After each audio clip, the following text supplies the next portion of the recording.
Hello guys, good morning. Nandito po tayo ngayon para pag-usapan isang napakaselang topic. Etong ganitong topic ay ayaw ko sanang makialam. Kaya lang, parang nakakabahala na eh. Tignan nyo to, mga trending news ngayon.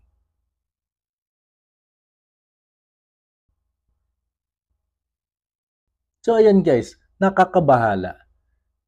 Dahil kilalang kilala ang taong yan, si Alice Go.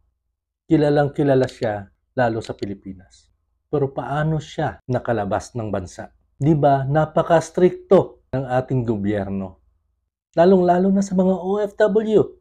Kailangan pa bago makaalis ang isang OFW kumpleto sa dokumento. Kailangan meron siyang passport, diploma, at iba pa. Pagdating sa immigration, halos hindi pa makaalis.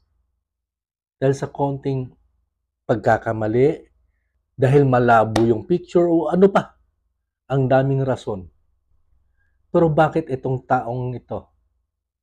Na sikat, alam ng lahat, at meron pa silang mga haka-haka na baka umalis ng bansa. Bigla na lang, nasa Kuala Lumpur na. At alam na alam nila ang detalye kung kailan nagpunta at kung saan pumunta at kung kani-kanino nakipagkita ang taong ito. Bakit sa Pilipinas pa lang hindi nila inagapan? Sinong may kagagawa nito? Ano ba? Hindi ba nagche-check? Kailang kasi mayaman? Yung mga OFW na kailangang lumabas ng bansa para kumita ng pera dahil sa kahirapan. Yun pa ang pinapahirapan. Hindi ko na alam. So guys, kayo na ang humusga.